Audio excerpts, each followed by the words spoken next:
National education policy 2019 का जो draft है वो आप जानते ही हैं कि सबमिट हो चुका है।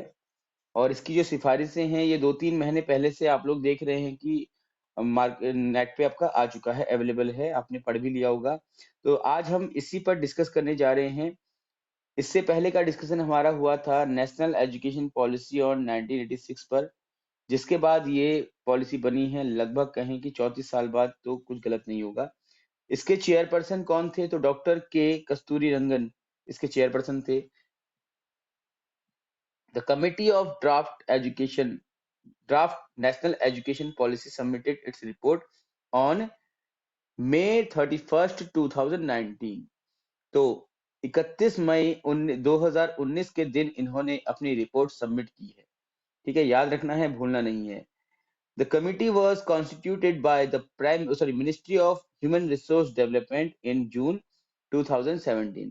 और जून 2017 के दिन ये आपका कॉन्स्टिट्यूट हुई थी, यानी कि सेटअप हुई थी। तो 2017 से लेकर के 2019 तक का समय लगा है इस पॉलिसी की रिपोर्ट को बनने में। और जब ये सबमिट की गई थी उस समय एमएचआरडी के जो मिनिस्टर थे वो रमेश पोखरियाल निशंक थे, आप जानती हैं। The report proposes the education policy which seeks to address the challenges of। और जो ये रिपोर्ट है इसमें कौन कौन सी चुनौतियों की बात कही गई है? सबसे पहला है access, equity, quality, affordability and accountability. तो 5 प्रकार की चुनौतियां इसमें रखी गई हैं कि शिक्षा का जो एक्सेस है वो कैसा होगा। इक्विटी पर चर्चा की गई है, इक्वालिटी, अफोर्डेबिलिटी एंड अकाउंटेबिलिटी, जिम्मेदारी किसकी रहेगी, ये सब कुछ इसमें तय किया गया है। तो इन 5 आधारों पर ये पूरी पॉलिसी बनी है। और आइए आगे जानते हैं इस पॉलिसी की बारीकियों को। The draft policy provides for reforms at all levels of education from school to higher education. विद्यालय शिक्षा से लेकर के उच्च शिक्षा तक संपूर्ण जो शिक्षा का स्तर होता है उसको इस पॉलिसी के अंतर्गत कवर किया गया है। इन सभी क्षेत्रों में सुधार की सिफारिशें की गई हैं। It seeks to increase the focus on early childhood care. और विशेषकर जो पूर्व बाल्यावस्था होती है उसकी शिक्षा के संबंध में यहाँ पर सिफारिशें की गई हैं। इसको प्री स्कूलिंग भी हम कहते हैं। Reform the current exam system, strengthen teacher training and restructure the education regularity framework. तो टीचर ट्रेनिंग को और सशक्त बनाने के लिए, एग्जाम सिस्टम को सुधारने के लिए, या कहें कि जो करंट एग्जामिनेशन सिस्टम चल रहा है उसमें सुधार लाने के लिए, और जो हमारा रेगुलेटरी फ्रेमवर्क है एजुकेशन का उसको दोबारा से रीस्ट्रक्चर करने की इसमें बातें आपको मिलेंगी। तो एक एक पॉइंट को आप अच्छे से सुनिएगा आगे तक। School education, it also seeks to set up a national education commission। तो इस नीति ने ये भी सिफारिश की है कि काफी समय हो गया है एक शिक्षा आयोग के गठित हुए, अब हमें एक नया शिक्षा आयोग गठित करने की आवश्यकता है। प्रश्न आप लोगों के लिए है कि लास्ट जो शिक्षा आयोग था, नेशनल एजुकेशन कमीशन था, वो कब सेटअप हुआ था, उसका नाम क्या था, ये आप लोग कमेंट बॉक्स में लिखिएगा। Increase public investment in education. शिक्षा के क्षेत्र में अधिक से अधिक इन्वेस्टमेंट करने की बात कही गई, निवेश करने की बात कही गई। Strengthen the use of technology and increase focus on vocational and adult education among other. और विशेषकर तकनीकी शिक्षा को सशक्त बनाने की बात इसमें है, व्यवसायिक शिक्षा को, और साथ ही साथ जो प्रौढ़ शिक्षा है उसमें किस प्रकार से सुधार लाया जा सकता है, ये सब कुछ इसके अंतर्गत रखा गया है। देखिए, हम लोग जब एजुकेशन को पढ़ते हैं तो हम जानते हैं कि 2 भागों में हम विभाजित करते हैं व्यापक रूप से। पहली होती है विद्यालयी शिक्षा, दूसरी होती है उच्च शिक्षा। इसको समझने का एक सरल तरीका है, आप लोग अगर थोड़ा-सा अपने सरकार के बारे में जानते हैं, मंत्रालयों के बारे में जानते हैं तो आपको पता होगा, हमारे उत्तराखंड में भी 2 विभाग हैं, एक उच्च शिक्षा विभाग है और एक आपका विद्यालयी शिक्षा विभाग है। तो विद्यालयी शिक्षा विभाग के जो मंत्री हैं वो हैं श्री अरविंद पांडे जी, और उच्च शिक्षा विभाग के जो मंत्री हैं वो हैं श्री धन सिंह रावत जी। ठीक है, तो इस प्रकार से 2 अलग विभाग हैं, तो हम दोनों को अलग करके पढ़ेंगे। तो पहले हम आज की जो चर्चा है वो विद्यालय शिक्षा पर ही केंद्रित रखेंगे। Early childhood care and education, तो विद्यालय शिक्षा के भी कई सारे स्तर होते हैं, आप जानते ही हैं। अर्ली चाइल्डहुड होता है आपका, प्राइमरी है, अपर प्राइमरी है, secondary and then senior secondary. तो इन सब में विशेष बातें क्या हैं, इसको देखते हैं। In addition to problem of access, the committee observe several quality related deficiencies in the existing early childhood learning programs. These include curriculum that does not meet the development needs of children. जो भी वर्तमान समय में पाठ्यक्रम चलाया जा रहा है उससे बच्चों के जो विकास से संबंधित आवश्यकताएं हैं उनकी पूर्ति होती नहीं दिखाई दे रही है, ऐसा इस नीति का मानना है।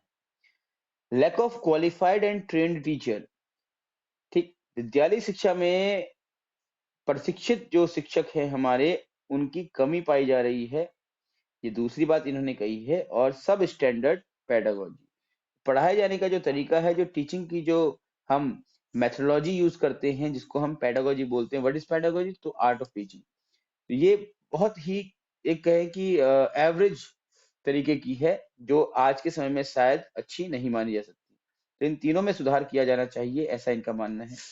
Currently, most early childhood education is delivered through anganwadis and private schools. तो इनका ये मानना है कि जो अर्ली चाइल्डहुड है उसकी एजुकेशन या तो सरकारी तंत्र की बात करें तो वहाँ आंगनवाड़ियों में, और अगर हम प्राइवेट की बात करें तो प्राइवेट जो प्री स्कूल्स होते हैं, इनको प्ले स्कूल्स कहते हैं, वहां पर दी जा रही है।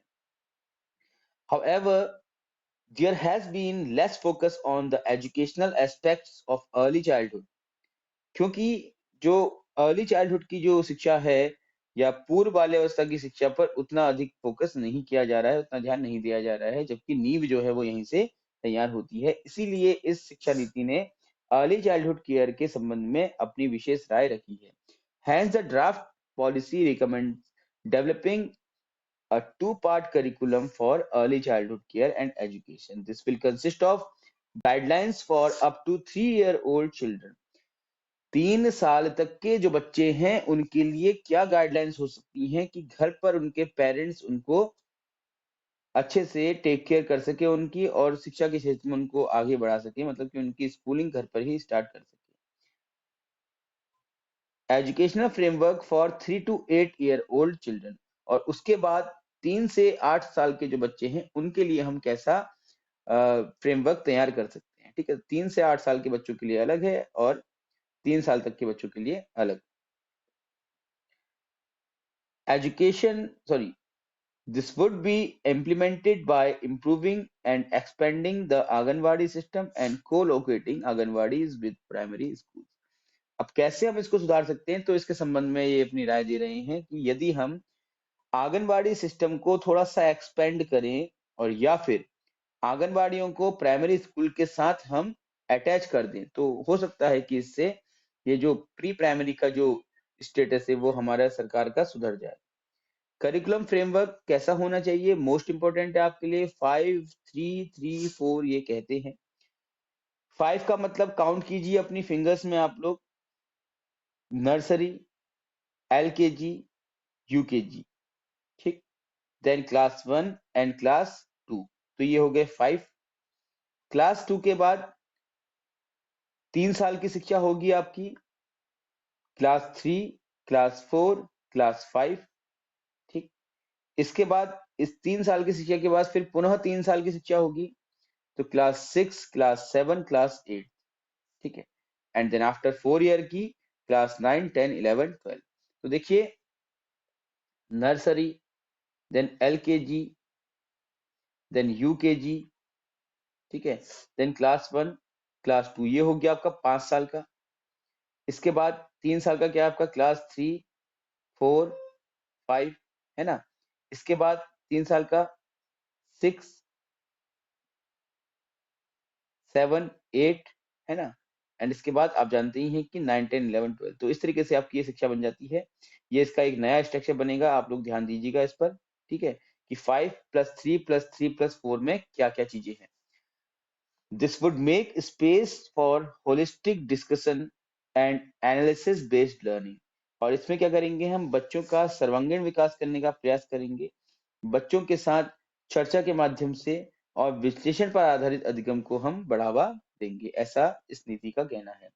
The right to education act 2009, RT act 2009 में क्या क्या बदलाव किए जाने की आवश्यकता है? तो देखिए, पहली बात तो आरटी एक्ट 2009 क्या है, इसमें क्या बातें कही गई हैं, इससे संबंधित अगर आपको नॉलेज नहीं है तो आप इसी यूट्यूब चैनल के ऊपर के वीडियो में देख सकते हैं ना।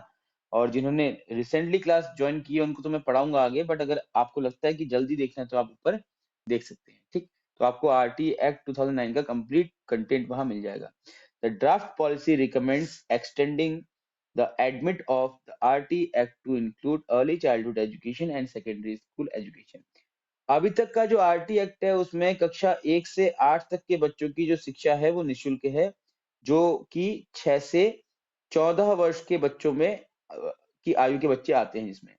तो 6 से 14 वर्ष तक की आयु के बच्चे जो कक्षा 8 1 से कक्षा 8 तक पढ़ते हैं उनको अनिवार्य एवं निशुल्क शिक्षा दी जाएगी, ये कह रहे हैं। अब साथ में कह रहे हैं कि आप क्या करो कि 3 साल की जो अर्ली एजुकेशन है और इसके बाद 4 साल की जो आपकी सेकेंडरी एजुकेशन है, इस दोनों को जोड़ दो आप। ठीक है ना, समझ रहे हैं आप? तो इस तरह से अब नए तरीके से आरटी एक्ट के कानूनों में बदलाव करने की आवश्यकता देखी जा रही है। और this would extend the coverage of the act to all children between age of 3 to 18। 3 से 8 वर्ष तक की जो बच्चे हैं ना, उनकी आयु जो इन बच्चों की जो शिक्षा है वो निशुल्क कर देनी चाहिए और अनिवार्य कर देनी चाहिए, ऐसे इनका मानना है कि बच्चा प्री प्राइमरी से स्कूल में एडमिशन ले और कक्षा 12th तक करके वो बाहर निकले।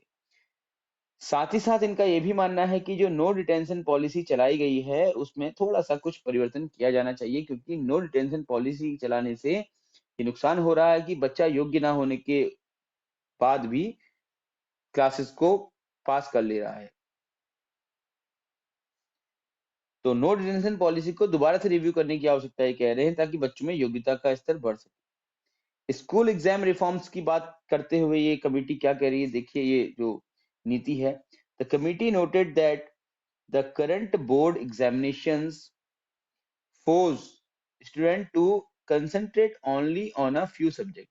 अभी का जो देखो, इससे पहले जो नीति आई थी 1986 की, वो ये कह रही थी कि जो शिक्षा का जो मूल्यांकन है वो सामान्यतः क्या हो रहा है विद्यालयों में, सिर्फ मेमोरी पर बेस्ड क्वेश्चंस पूछ के हो रहा है। लेकिन अभी ये ऐसा नहीं कह रहे हैं, अभी ये कह रहे हैं कि कुछ ही विषयों को पढ़ाने पर ज्यादा जोर दिया जा रहा है ना। अभी कह रहे हैं इससे बाहर निकल करके सभी विषयों को पढ़ाने पर ध्यान देना चाहिए। Do not test learning in a formative manner. और शिक्षा का जो या अधिगम का जो मूल्यांकन है वो फॉर्मेटिव मैनर में नहीं हो पा रहा है। कॉज स्ट्रेस अमंग स्टूडेंट्स, जिसके कारण से क्या है, बच्चों के अंदर क्या स्ट्रेस डेवलप हो रहा है। It recommends restructuring the board examinations to test only core concepts, skills and higher order capacities.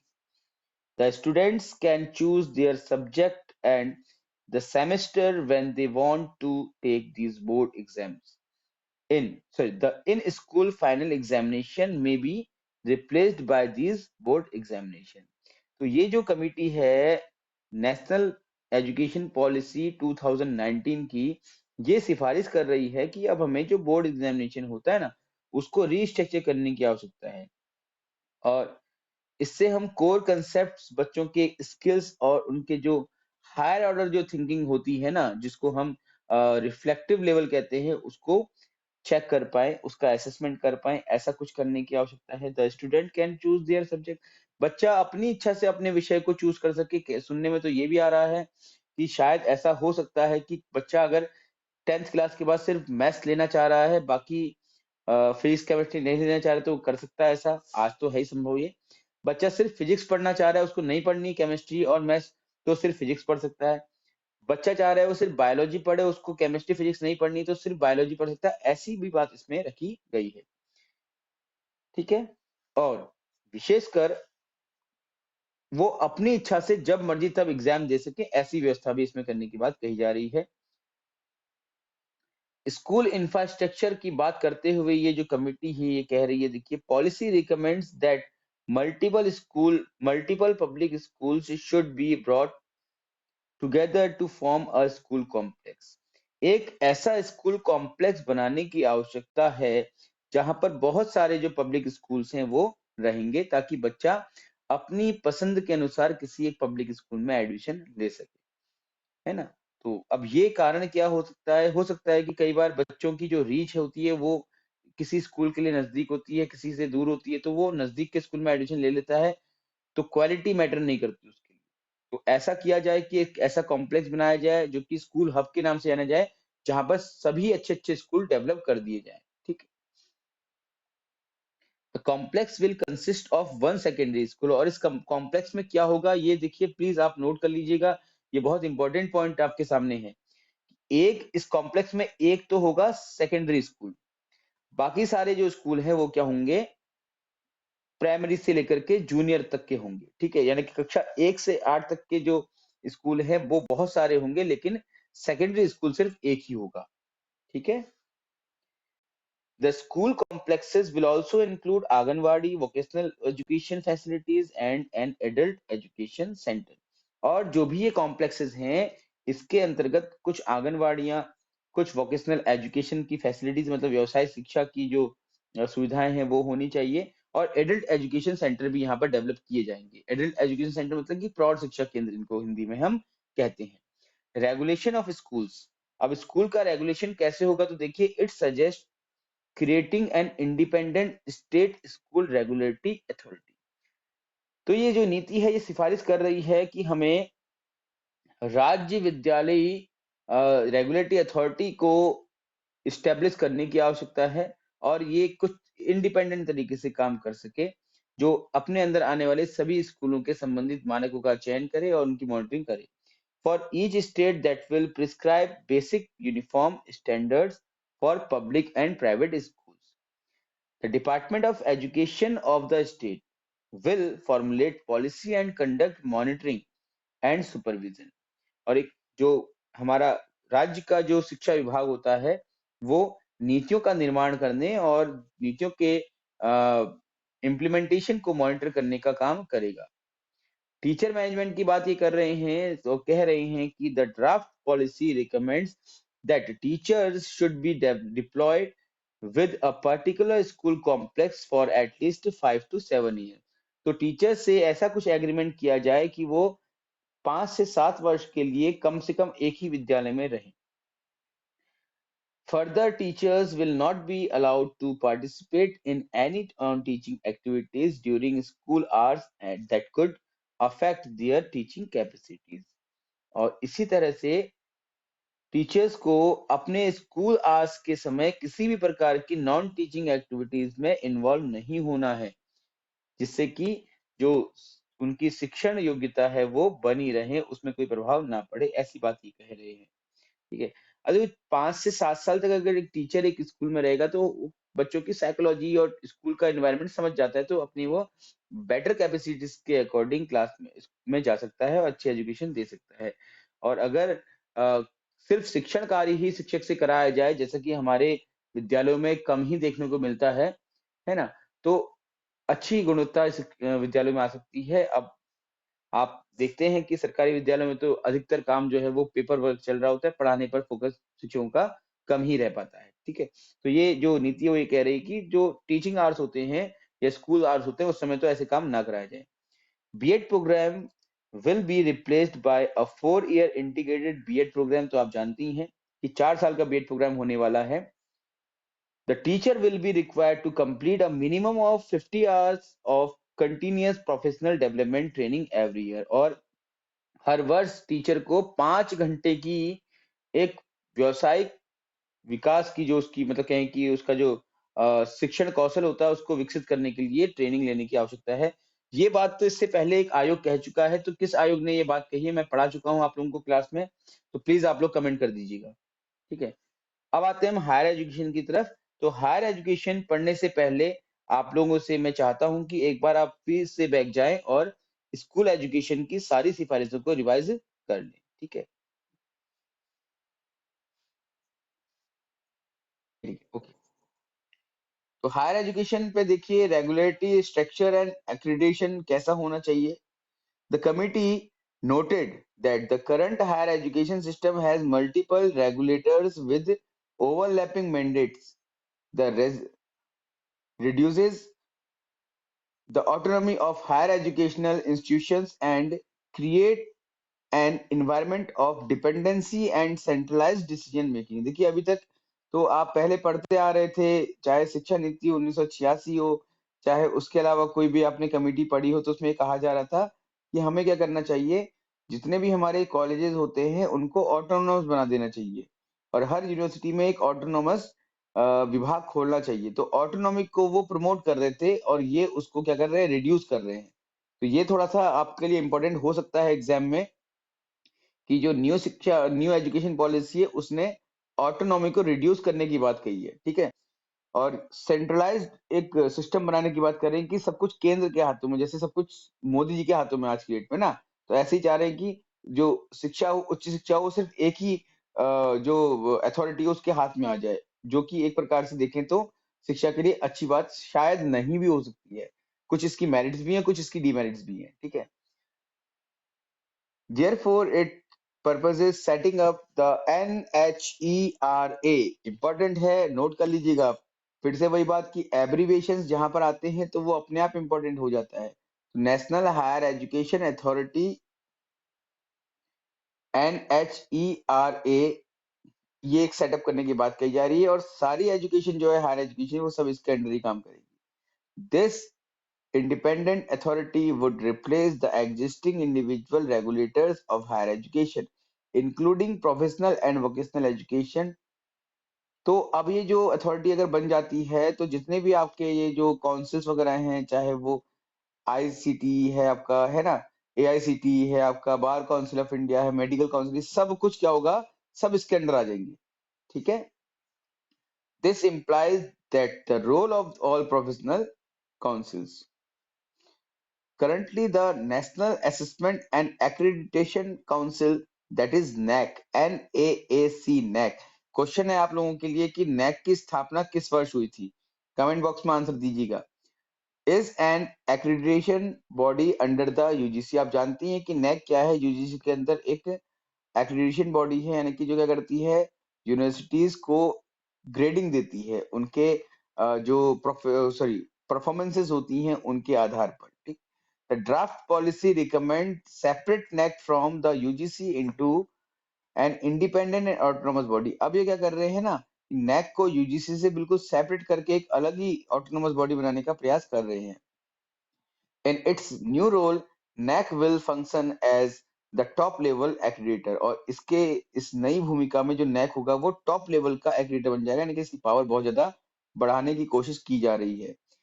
Will issue licenses to different accreditation institutions who will assess higher educational institutions once every 5 to 7 years। और इसके द्वारा कुछ ऐसे संस्थानों को मान्यता दी जाएगी, licence दिए जाएंगे कि जो जो हायर एजुकेशन इंस्टीट्यूशंस होते हैं उनको लुक आफ्टर करे, उनकी मॉनिटरिंग करे और हर 5 से 7 वर्ष में क्या करे, उनका बार बार असेसमेंट करे, रीअसेसमेंट उनका कर सके। All existing higher education institutions should be accredited by 2030। और जितने भी आपके हायर एजुकेशन के इंस्टीट्यूट्स हैं उनको 2030 तक एक्रेडिट करना है, यानी कि उनकी असेसमेंट कर लेना है, ठीक है। Establishment of new higher educational institutions. Currently higher educational institutions can only be set up by parliament और स्टेट लेजिस्लेचर। आप जानते हैं कि विधानसभा या संसद के माध्यम से, इनके एक्ट के माध्यम से ही कोई नए इंस्टीट्यूशंस डेवलप हो सकते हैं।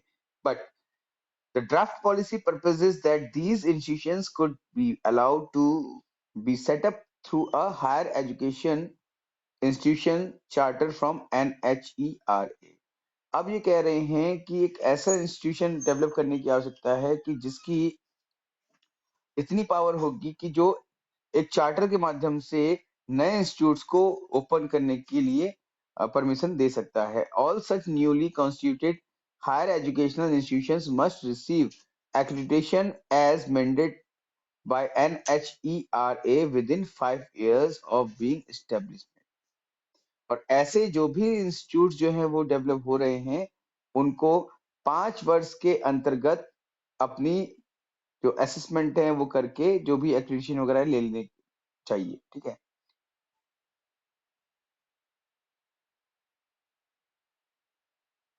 Sorry for disturbance. Restructuring of higher education institutions. अब रीस्ट्रक्चर क्या होगा देखो, higher education institutions will be restructured into three types. तीन तरह से इसको हम रीस्ट्रक्चर कर सकते हैं। पहला तो रिसर्च यूनिवर्सिटीज बनाई जाएंगी, इंपॉर्टेंट पॉइंट है, इसको आप विशेष नोट कीजिएगा, ठीक है। दूसरा, टीचिंग यूनिवर्सिटीज डेवलप की जाएंगी, ठीक है। तो देखिए, पहला रिसर्च यूनिवर्सिटीज, दूसरा टीचिंग यूनिवर्सिटीज, एंड तीसरा आपका colleges focusing only on teaching eight under graduate level. और ऐसे कॉलेज बनाए जाएंगे जो कि अंडर ग्रेजुएट लेवल के सिर्फ होंगे, ठीक है। तो एक यूनिवर्सिटी ऐसी होगी जिसमें सिर्फ रिसर्च का काम होगा, दूसरी यूनिवर्सिटी ऐसी होगी जिसमें सिर्फ शिक्षण का कार्य होगा, मतलब शिक्षण मतलब की जो टीचिंग पर फोकस करेगा, और तीसरी यूनिवर्सिटी ऐसी जो अंडर ग्रेजुएट लेवल के प्रोग्राम्स करवाएंगे। All such institutions will gradually move toward full autonomy. तो ये पॉइंट याद रखना है आपको, थ्री टाइप्स के हायर एजुकेशन इंस्टीट्यूशन बनाने की बात कर रहे हैं। All such institutions will gradually move toward full autonomy, academic, administrative and financial। तीनों रूप में इनको क्या किया जाएगा, ऑटोनॉमी प्रोवाइड की जाएगी। Establishing a national research foundations, ठीक है। तो ये एक डेटा है, आप देख सकते हैं। The committee observed that the total investment on research and innovation in India has declined from 0.48% in of GDP in 2008 to 0.69% in 2014। तो 2008 में जहां 0.084% जीडीपी का बहुत कम होता है ना, इतना ही रिसर्च कार्य में लगाया गया था, तो वो और कम कर दिया गया 2014 में, जो कि रिसर्च के क्षेत्र के लिए एक अच्छी बात नहीं है। तो India also lags behind many nations after sorry in number of researches, patents and publication. तो इसीलिए भारत में क्या है, रिसर्चर्स, पेटेंट्स और पब्लिकेशंस कम होते जा रहे हैं। The draft policy recommended establishing the National Research Foundation, an autonomous body for funding, mentoring and building the capacity for quality research in India. The foundation will consist of four major divisions। तो ये चार major divisions क्या होंगे, science, technology, social science and art and humanities, with the provision to add additional divisions. The foundation will be provided with an annual grant of 20,000 crore rupees, ठीक है। With the provision to add additional divisions, the foundation, एक अलग से एक division को बनाने के लिए जो फाउंडेशन है उसको सालाना 20,000 करोड़ रुपए, जो कि जीडीपी का 0.1% होता है, देने की बात कही जा रही है। Moving toward a liberal approach, the draft policy recommends making undergraduate programs interdisciplinary by redesigning their curriculum to include a common core curriculum। तो कैसा करिकुलम होगा, पहला कि सब लोग पढ़ेंगे उसको, ठीक। दूसरा है, ये हायर एजुकेशन की बात कर रहे हैं हम, स्कूल एजुकेशन की बात नहीं कर रहे हैं। The one two two areas of specialisation, ठीक है। तो बच्चे या तो कॉमन कोर करिकुलम पढ़ेंगे और साथ में उसके एक से दो क्षेत्र में स्पेशलाइजेशन कर सकेंगे। Student will be required to choose an area of specialization as major and the an area of an optional area as a minor। 4 year undergraduate programs in liberal arts, 4 वर्ष का लिबरल आर्ट पर एक programme चलाया जाएगा, ठीक है। Will be introduce and multiple exit options with appropriate certification will be made available to student. और एक ऐसा प्रोग्राम चलाया जाएगा जिसमें कि हम किसी भी समय किसी भी स्तर से एग्जिट कर सकते हैं, ठीक। माना कि बच्चे ने 1 साल का अगर कोर्स किया तो उसको सर्टिफिकेट मिल जाएगा, 2 साल का क्या डिप्लोमा मिल जाएगा, 3 साल का क्या डिग्री मिल जाएगी, इस तरीके से चलता रहेगा। और कुल 4 साल का ये प्रोग्राम होगा। Further within the next 5 years 5 Indian institute of liberal art, ठीक है, IILA, ठीक है, Indian institute of liberal art must be setup as model multidisciplinary liberal arts institutions, ठीक। अब 5 वर्ष के अंतर्गत ये जो नीति है इसको लागू होने के 5 वर्ष के अंतर्गत कम से कम 5 Indian institute of liberal art setup कर देने चाहिए। प्रोफेशनल डेवलपमेंट ऑफ फैकल्टी की बात करें तो इसमें कमेटी कह रही है the committee observe that poor service condition and heavy teaching load at higher education institutions have resulted a low faculty motivation. Further, lack of autonomy and no clear career progression system are also major impediments to faculty motivation. तो जो वर्तमान में जो शिक्षा व्यवस्था है उच्च शिक्षा की, वहां पर जो फैकल्टी है, जो हमारे टीचर्स है, उनकी पहले तो सर्विस कंडीशंस बहुत बेकार है, बिना किसी सुविधाओं के उनको कक्षाओं में पढ़ाना पड़ता है ना।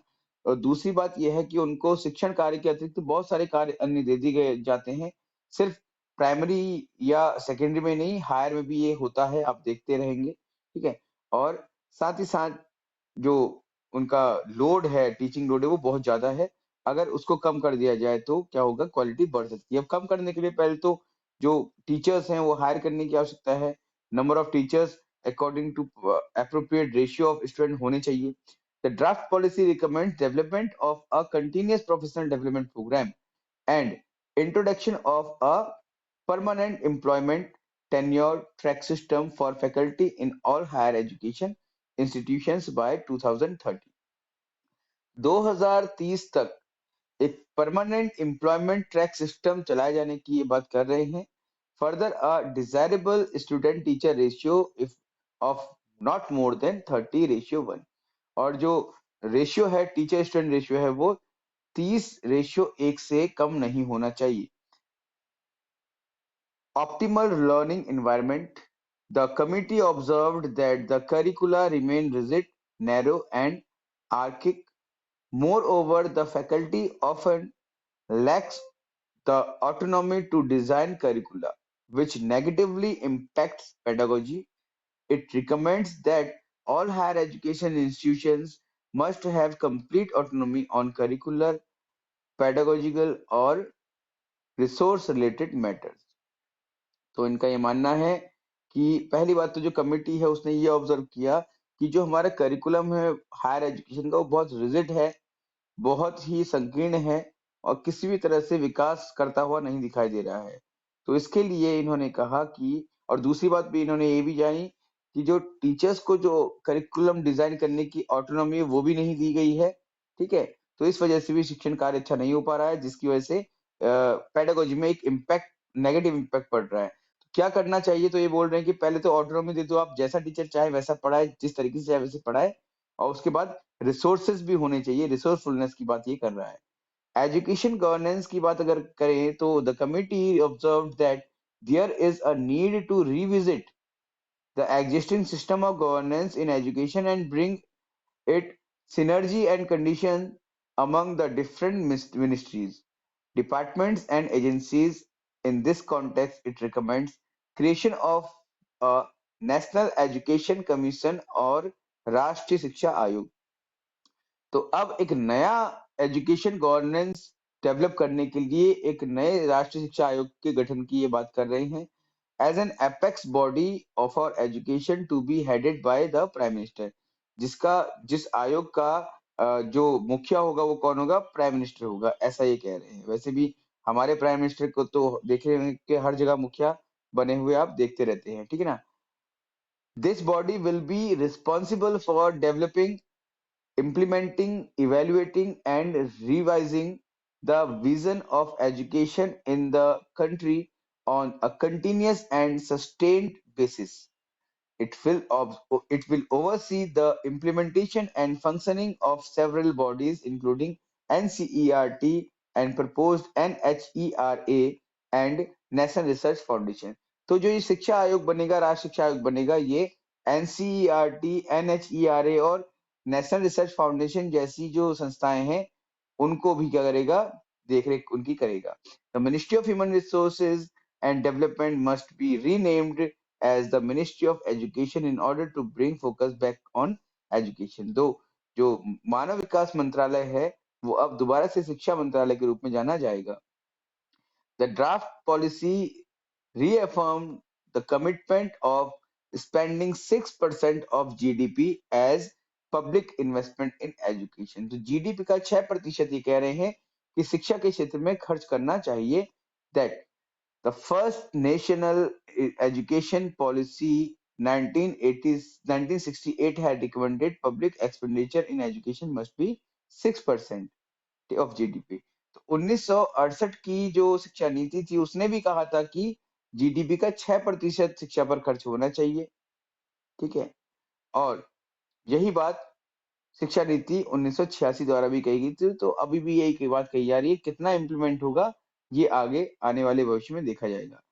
In 2017-18, the public expenditure on education in India was 2.7%, बहुत कम है। अब प्रश्न आपसे है कि वर्तमान जो आपका अभी हाल ही में बजट आया है उसमें शिक्षा में कितना प्रतिशत खर्च करने की बात कही गई है, कमेंट बॉक्स में आंसर दीजिएगा। The draft policy seeks to double the public investment in education from the current 10% of total public expenditure to 20% in next 10 years। तो 10% से 20% करने की बात कर रहे हैं, ठीक है, अगले 10 सालों में। Of the additional 10% expenditure, 5% will be, जो एक्स्ट्रा 10%, देखो अभी तक 10 होता आ रहा है ना, तो 10 से 20 करना है, तो जो एक्स्ट्रा 10% है उसमें से 5% जो है वो यूनिवर्सिटीज में और 2% टीचर के लिए या रिसोर्सेज के लिए और 1.4% बच्चों अर्ली चाइल्डहुड केयर के लिए, है ना, इनके लिए खर्च किए जाने की बात ये कर रहे हैं। The committee also observed operational problems and leakage in disbursement of fund। अब ये कमेटी ये भी मानती है कि जो फंड दिया जाता है वो पर्टिकुलर तरीके से धरातल पर नहीं आ पाता है। For instance it observe the district institutes of education and training have about 45% vacancies which have led to their allocations not being used or being used inefficiently. It recommends optimal and timely utilization of funds through the institutional development plans. Okay. ठीक। For instance, it observed that District Institute of Education and Training have about 45% vacancies which have led to their allocations not being used or being used inefficiently। ये भी देख रही है committee की 75% जो नियुक्तियां हैं वो नहीं हो पा रही हैं, कहाँ, डिस्ट्रिक्ट इंस्टीट्यूट ऑफ एजुकेशन में, जहां पर शिक्षकों को ट्रेनिंग दी जाती है। ठीक है, और पद रिक्त पड़े हुए हैं, या ये कहें कि अगर पद भरे भी गए हैं तो जो योग्य व्यक्ति हैं उनसे नहीं भरे गए हैं, कोई क्राइटेरिया नहीं है, जिस कारण से जो टीचर ट्रेनिंग का जो कार्य है वो प्रॉपरली नहीं हो पा रहा है। टेक्नोलॉजी एंड एजुकेशन पे ये क्या कह रहे हैं, देखिए, the committee observe that technology plays an important role in improving the classroom process of teaching, learning and evaluation। Committee का ये मानना है कि जो टेक्नोलॉजी है वो क्या करती है कि शिक्षण में बहुत ज्यादा इंपॉर्टेंट रोल प्ले करती है, जैसे कि कक्ष का जो शिक्षण प्रक्रिया है उसको इम्प्रूव करना, ठीक, अधिगम को इम्प्रूव करना, और साथ ही साथ इवेल्युएशन यानी मूल्यांकन को इम्प्रूव करना। aiding in preparation of teachers and continuous professional development of teacher।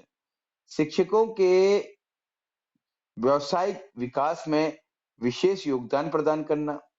Improving access to education in remote areas, आप जानते ही हैं, आप आज की डेट में मोबाइल के द्वारा, रेडियो के द्वारा आप रिमोट एरियाज तक एजुकेशन ले जा सकते हैं, जहां इंसान नहीं जा सकता वहां रेडियो की आवाज सुन सकते हैं आप, है ना, जहाँ स्कूल नहीं खुल सकते वहां बच्चा रेडियो से पढ़ सकता है। ये सारी बातें इसमें कही जा रही हैं। Improving the overall planning, administration, and management of the entire education system, it recommends focused electrification of all educational institutions as electricity is a prerequisite for all technology-based interventions and all। तो इस प्रकार से शिक्षा में तकनीकी का क्या क्या प्रयोग हो सकता है, इसके संबंध में इन्होंने 4 अपने व्यूज दिए हैं। National mission on education through information and communication technology. तो आईसीटी के माध्यम से हम अपने जो राष्ट्रीय मिशन है उसको कैसे प्राप्त कर सकते हैं, देखिए, The mission will encompass virtual laboratories that provide remote access to laboratories in various disciplines. The National Education Technology Forum will also be set up. ये याद रख लीजिएगा नाम आपका नेशनल एजुकेशन टेक्नोलॉजी फोरम, ठीक है, national education technology forum NETF, इसका abbreviation होगा, क्या होगा, NETF, ठीक है, इसको नोट कर लीजिएगा।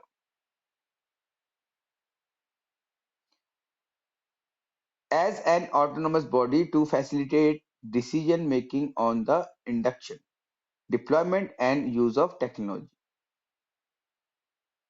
This forum will provide evidence-based advice to central and state governments on technology basis based interventions। और ये जो फोरम है ये क्या करेगा, सेंट्रल लेवल पर या स्टेट लेवल की जो गवर्नमेंट होती है उनको जो तकनीकी माध्यम है उनसे इंटरवेंशन करने में हेल्प करेगा, ऐसा ही कह रहे हैं। National repository of educational data, the national repository will be set up to maintain, ये भी इंपॉर्टेंट है, इसको याद रख लीजिएगा आप। जो भी कुछ नया सेटअप होने की बात कही जा रही है तो उसको आप इंपॉर्टेंट समझ के नोट कर लीजिए। To maintain all records related to institutions, teachers and student in digital forms, ठीक है। Further, a single online digital repository will be created where copyright-free educational resources will be made available in multiple language, ठीक है। तो जो भी resources हैं वो multiple language में मिलेंगे और उनका copyright भी नहीं होगा, ऐसा भी इसमें कहा जा रहा है। वोकेशनल एजुकेशन के बारे में क्या करें, देखिए, the committee observe that less than 5% of the workforce in the age group of 19 to 24 receives vocational education in India. 19 से 24 वर्ष का जो बच्चा होता है उनमें केवल 5% बच्चे वोकेशनल एजुकेशन ले पा रहे हैं। This is in contrast to 52% in USA, 75% in Germany and 96 in South Korea. तो देखिए, साउथ कोरिया में 96%, जर्मनी में 75% और यूएसए में 52% बच्चे जो है इस एज ग्रुप के वोकेशनल एजुकेशन ले रहे हैं जिससे कि कुछ रोजगार कर सके, और हमारे यहाँ 5% सिर्फ ले पा रहे हैं। उसके बाद आप देख रहे हैं कि बेरोजगारी बढ़ती जा रही है। It recommends integrating vocational education programs in all education institutions, schools, colleges, universities in a phased manner over a period of 10 years। तो 10 साल के अंतर ये जो वोकेशनल कोर्सेज है सब क्षेत्रों में आपने चलाने हैं। This is an upward revision from the national policy on skill development and entrepreneurship. इसको भी पढ़ लीजिएगा, ये आप लोगों के लिए इंपॉर्टेंट होगा, ठीक है। आपके सिलेबस में तो है नहीं हालांकि, बट फिर भी कोशिश कीजिएगा थोड़ा सा अगर पढ़ लें आप मोटा मोटा। तो national policy on skill development and entrepreneurship 2015 क्या है इसको देख लीजिएगा। All school students must receive vocational education in at least one vocation in grade 9 to 12। हर बच्चे को 9 से 12 की कक्षा वाले को क्या करना है, आपने कम से कम वोकेशनल एजुकेशन देनी है। The proposed school complexes must build expertise in curriculum delivery that is aligned to the competency level under the existing national skill qualifications framework, ठीक है। तो अब बच्चों को इतना स्किल बनाना है कि जो कि आपके नेशनल स्किल क्वालिफिकेशन फ्रेमवर्क के अंतर्गत आ सके।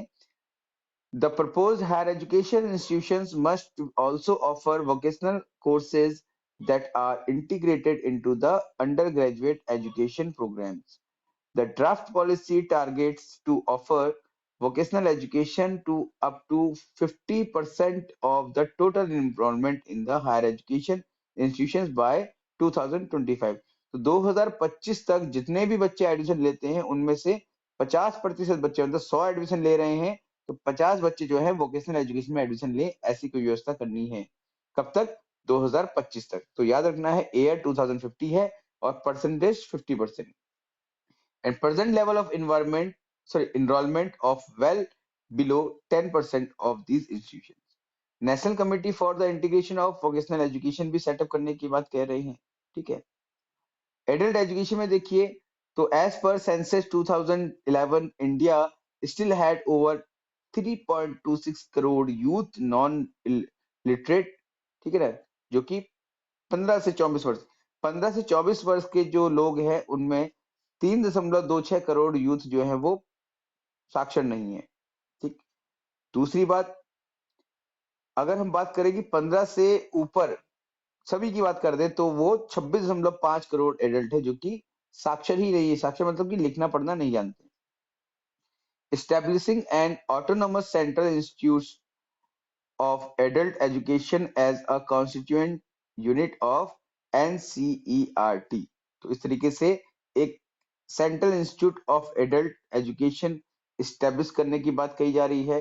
CIAE इसका नाम होगा, CIAE नोट कर लीजिएगा आप लोग, CIAE central institute of adult education as a constituent unit of NCERT. तो एनसीईआरटी की एक यूनिट के रूप में इसको फॉर्म करने की बात कही जा रही है, which will develop a national curriculum framework for adult education.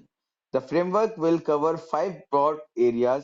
कौन कौन से 5 ये प्रमुख एरियाज है, इनको देखिए, हाईलाइट नहीं किया है मैंने बट आप लोग इसको स्पेशली नोट कीजिएगा।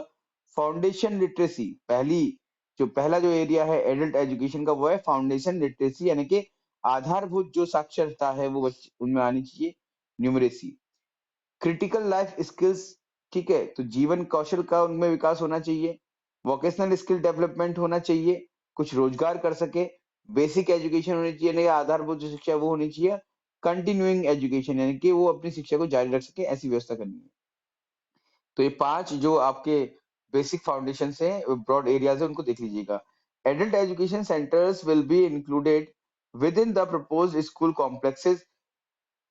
जो अभी थोड़ी देर पहले आपको बताया था कि स्कूल कॉम्प्लेक्सेस प्रपोज किए गए हैं, उसके अंतर्गत एडल्ट एजुकेशन सेंटर्स को सेटअप करने की बात कही गई है।